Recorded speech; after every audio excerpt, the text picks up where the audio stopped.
Lazarus the lion gets ready to leave his pride. It's a bouncing bonanza in the Aussie walkabout. And say hello to Auckland Zoo's most miniature monkeys. In the cool of an early morning, alpha males all over the zoo are warming up for another day of being large and in charge.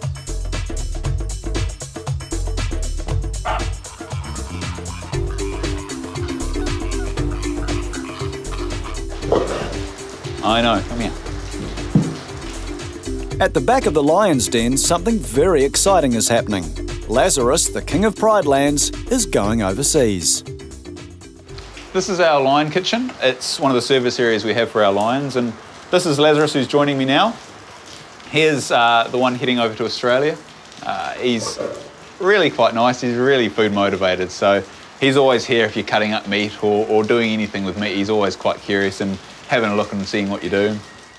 Keeper David Crimp will accompany Lazarus on the plane all the way to Taronga Western Plains Zoo in New South Wales.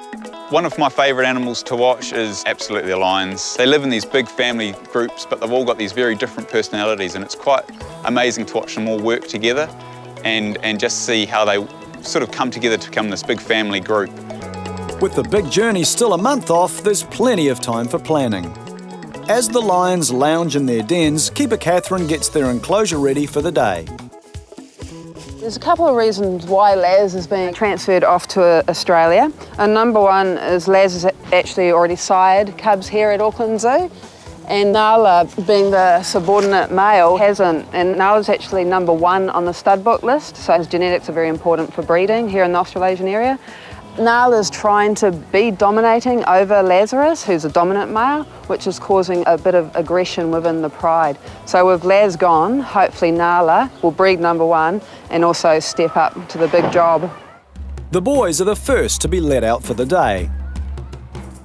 Both Lazarus and Nala came from a park in South Africa. They're actually orphaned cubs. Lazarus, he's the pretty boy, you know, he's got a big full mane. 200 odd kilos of muscle. So he's the boss and he controls the dynamics of the pride. Whereas Nala, he's the lesser male in the pride. He's got this little worried look on his face half the time. But when Laz goes, hopefully he'll stand up, he'll get a lot bigger. Being raised in captivity means this lion pride operates differently to how it would in the wide open African savanna.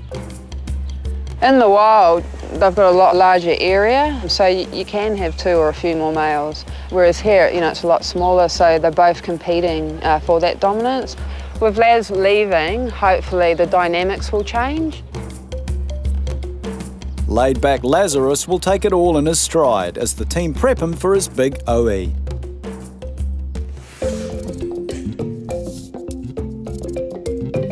Deep in the zoo's rainforest enclosure, monkeys are hard at play.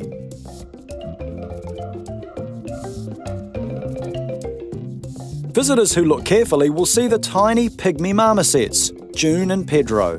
Team leader Amy Robbins looks forward to seeing her furry friends every morning, from the big primates to the mini marmosets. Day to day, just the monkeys and their routines, their personalities just crack you up. They all have individual quirks and characteristics, and they just surprise us every day, which is, I think, why we love our job so much and why it's really interesting all the time, because no day is ever the same.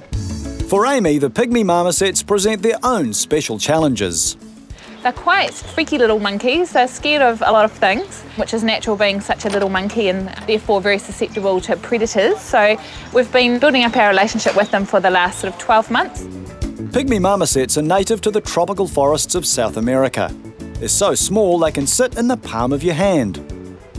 They spend most of their time high up in the really tall layers of the canopy of the rainforest, largely because the leaves up there can support their really small weight. On average, they only weigh about 120 to 140 grams, so they're the world's smallest monkey, and so far they're just staring at me. Come on. Come on, sweetheart. I've got a nice juicy bug for you. Yeah. What I'm really hoping they're going to do is to come down and see the bugs that I've got for them and just be so interested in them that they'll forget their fear of strange things in here like the scales. Come on, little ones. There's a specific reason for getting June on the scales today. We are hoping that these two are going to breed because we have seen some mating activity. So the only way for me to really track that is to keep an eye on their weight because they're so tiny and they do hide their pregnancies really well, particularly until the last trimester. But even tasty, creepy crawlies won't bring the shy little monkey down. So Amy brings out the most tempting treat known to a keeper. I'm just going to whip out my secret weapon, which is a locust. And hopefully she'll see it and go nuts for it. Come on. So locusts are one of their absolute favourites. Come on, honey. Ooh, big eyes. Come on. Yeah, if you come on the scales, you can have some. Yeah. The team's really excited about possible pygmy marmoset babies. Their babies are literally tiny when they are born and they're only about 15 grams, so we can't wait to see how they look when they're born. Up you come. That's a good girl. 182, 185.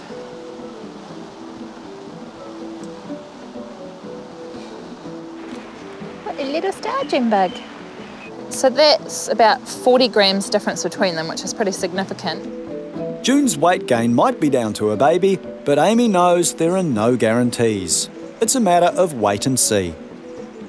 We can't really say how far along she is, but to be showing this weight gain, we would think that she would be in the last sort of third of her pregnancy. So fingers crossed. A hop, step and a jump away, some of the zoo's feathered and furry Australian animals are getting their breakfast. This is our Aussie walkabout enclosure. This is home to our wallaby group. We also got one red kangaroo and 2 emu living in here. And their names are Elvis and Priscilla. Priscilla, Elvis and all the Aussie animals can free range anywhere in their enclosure. Team leader Asher thinks the section is an excellent space for animals and visitors alike. The Aussie walkabout here is a great little part of the zoo, and it offers an experience for the visitors of actually immersing themselves in the animals' environment and able to get a bit closer and feel a little bit more intimate. Wallabies are the biggest group in the walkabout area. They're smaller and less muscular than kangaroos, but still have a lot in common with them. Marsupials are pouched animals, and then the macropods are the kangaroos and the wallaby species with the long feet. So that's where they get the name macropod from, means long foot. It seems those supersized feet come in handy when mum has to carry a bit of extra luggage. It's an exciting time in here at the moment because we have some breeding going on. We have seen quite a few young joeys emerging from pouches, and everyone so far has been healthy. Mum's doing a great job, and this is the first time in about 10 years that we've had breeding with our wallabies, our redneck wallabies here at the zoo. So yeah, it's a pretty awesome time. The female wallaby's unique pouch can sometimes be home to more than one joey. When the mother's actually given birth, the baby comes out as the size of about a jelly bean, no eyes, can't hear anything, but it does have these little claws that enable it to crawl up the fur and into the pouch, and then it will find a teat and latch on. And it takes about 4 or 5 months before it can see and starts to poke its head out of the pouch. And then once it's fully out of the pouch, it will still suckle from its mother. And at this time, they can actually have another joey inside the pouch starting to develop. And at the same time, they can have this embryo that's just paused inside the reproductive system, just waiting for the pouch to be vacated before it can make its way up. So they can actually have 3 on the go, supporting 3 life stages. So very impressive.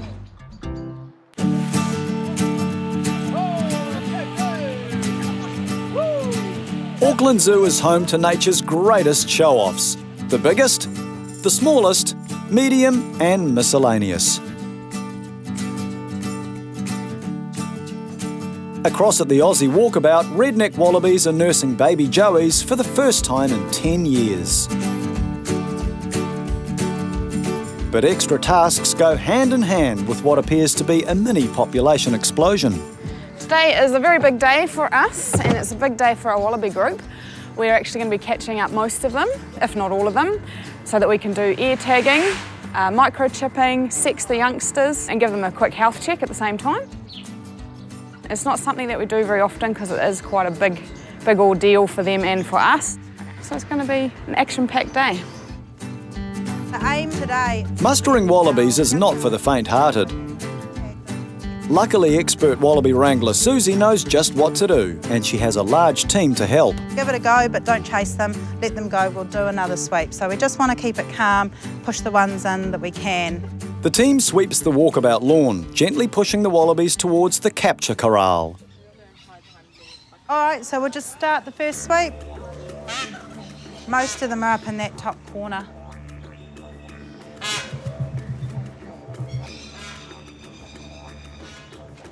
Hang on, just stop there, guys, and we'll just see if we can collect this one.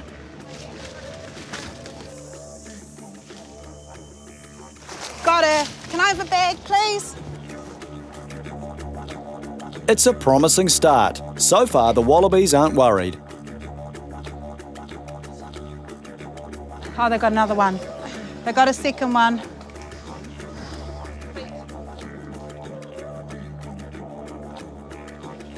Picking them off. But before long, the Aussies cotton on to what's happening. Let it go. Okay, the emu have just realised what's going on.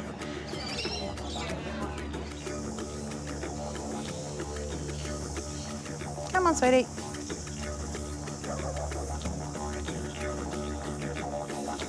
Okay, just let them go and we'll just see where they're at. Because there's one going to make a break for it here. Because they've just got to the corral. Wallabies are flight animals, and once alarmed, they are super fast and super slippery. Just let them go, let them go. We've got two still down here. Shut it, thanks, Nikki. Come on, sweetie. Okay. Got it. They've got her. All right? Yeah. Hold on, I'm letting go.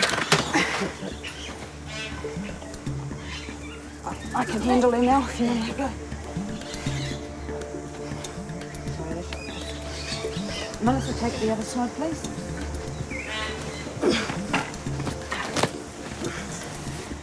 Just watch that foot. Watch that foot. Whew. My finger. Hard work. With almost half of the wallabies in the bag, Asher stands the team down to give everyone a break. The animals are given a sedative to calm them down. And then they're weighed, vaccinated, and given a full warrant of fitness.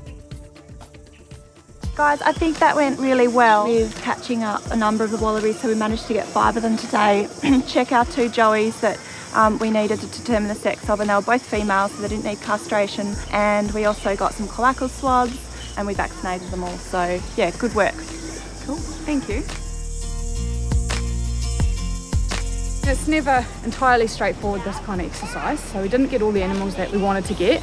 We did get 6 though, so that's not too bad. And we did get 2 joeys out of 3. So we'll be doing this exercise again very soon, I think. In another corner of the zoo, big male lion Lazarus has also been safely set aside. David's making his steel flight box a bit more comfortable. So we're just in the process of actually crate training Lazarus for his upcoming departure of New Zealand. He's going over to Australia, and this is the box that he'll be going in actually. So we're just trying to condition him to this area and make it just a nice area for him to go into. It is going to be quite a long flight for him. It's going to be about 4 or 5 hours. So putting the mulch down just gives him a bit of an opportunity to sit down if he wants to, because I don't think he's going to want to stand that whole trip. He's been really good at it so far. You know, he's really quite a confident cat, even more so when there's food around. He's a real gutser. So the food's going to be enough to encourage him in. So I'm quite confident on the day we'll be able to get him into the crate, no worries. Nonetheless, this journey will test Lazarus and David's patience alike. The crate will be moved by truck, crane and plane. I'm not sure how he's actually going to go on the plane. You know, it'll be a big day for both of us as well, because it's actually my first time overseas, and it's certainly not every day you take a lion on a plane with you overseas for your first trip. So it'll be quite a good experience for both of us, I think. With moving day getting closer and closer, David's putting in extra time making sure Lazarus and his crate become the best of mates. Nat's just bringing him through the house so we can get him through into the crate here. I'm sure he's smelt the meat by now. In fact, here he comes now. Hey, handsome. It's a really good sign that I can hear him chewing on the bone, because that means just how relaxed he is. You know, he's not in a hurried panic to get in and get out as quick as he can. I can see that he's, you know, sitting down, nice and calm. Yeah, really good to see. Getting Lazarus to accept his crate is one thing. Putting him under full anaesthetic for a health check prior to his big flight will be something else. Sunny afternoons are when the animals at Auckland Zoo enjoy some me time.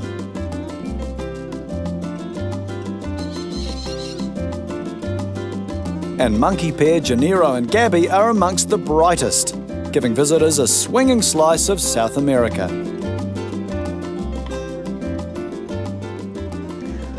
So this is our new Golden Lion Tamarin enclosure, and it's brand new, and the animals have only recently gone in here, so they're still getting used to it. So we've got our breeding pair, Janiro the male and Gabby the female, and so what we've done is to move them from the rainforest down into here, and they're really loving it, and it's just really nice to have this whole area, just the little monkeys, the little South American monkeys. We've noticed since we've put them in recently that they are way more active than they were in the rainforest, and there's lots of sun out here for them, which is really important for New World monkeys. They really love getting out, they bask on all the logs and the ropes, and just for the visitor experience as well, you can stand right here and you're just meters away from the animals, and they like being up really close. So we've been really surprised actually about how well it's gone and just how much they are really getting out of this. The moat around their enclosure has been drained, so Amy and her team can install one last finishing touch. It's more than just landscaping. Today we're putting what we've dubbed the Golden Lion Tamarin Lifesaver device into the new enclosure. This is the first time that they've been in an enclosure that has a moat, that has water. They haven't done anything to make us think that they are going to fall off the log, but we just want that peace of mind. So in case it's dark and they're doing some jumping around, if they do plop into the moat at the moment, there's nowhere for them to go. They're just going to have to kind of scramble around, and they're not known for being good swimmers. So we're just going to wire the two logs together, and we'll just have to keep a good eye on it. That's perfect, that's just as I imagined it. When it's ready, we'll all be waiting here watching, and they probably won't even come out. I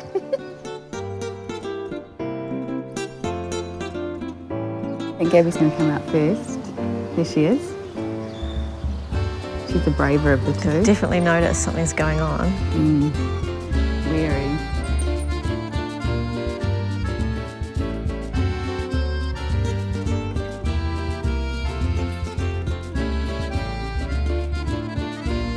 He's going to make a mad dash past it again.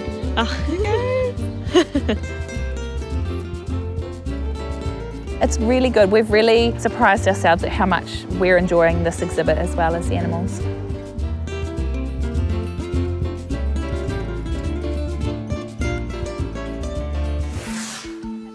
Across at Prideland, safety is also paramount as the team prepare to dart Lazarus. Once he's deep enough, the vet team will come in and we'll intubate.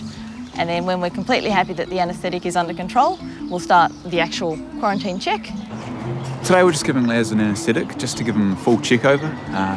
You know, we want to make sure that he's completely healthy and free of parasites and ticks and that sort of thing before he goes to Australia. And because he's such a dangerous animal, it means that we actually have to do a complete knockout and have him completely asleep before we can actually fully check some of these things. And we'll be checking things like his health of the teeth and his claws and stuff like that. So really the minuscule kind of things that we need to check before he can leave New Zealand.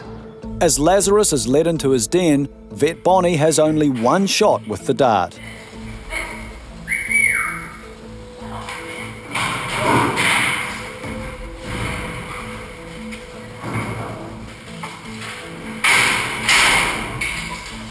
It was hilarious. He jumped around like a lamb. Did he? He was jumping around like a lamb. It was hilarious. Oh, really? Just 10 minutes later, Lazarus is sleeping like a lamb, making it safe for the vet team to pounce. They begin by measuring and monitoring. His first molar on the lower, just the central peak is worn off, the central crown.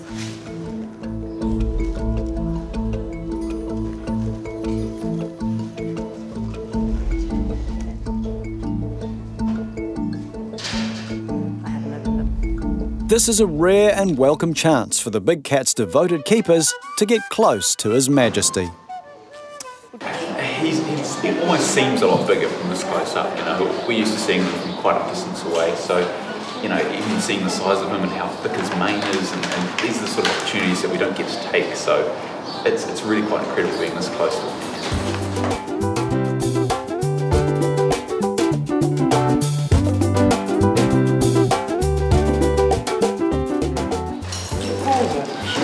Look at that. That's just massive. You know, and the claws, look at those. You know, retractable claws. And you wonder why they can do so much damage. Check-up and photo ops done, Bonnie gives Lazarus another jab to reverse the anaesthesia. Reversal's in.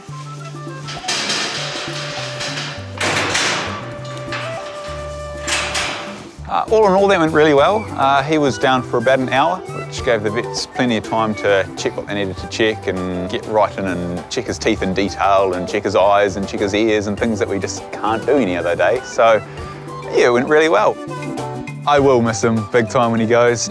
He's such an impressive, handsome-looking lion, so it'll be sad to see him go, but, you know, it's time for Nala to step up a bit, and maybe Nala will grow up and sort of fit into his big shoes that Lazarus is leaving.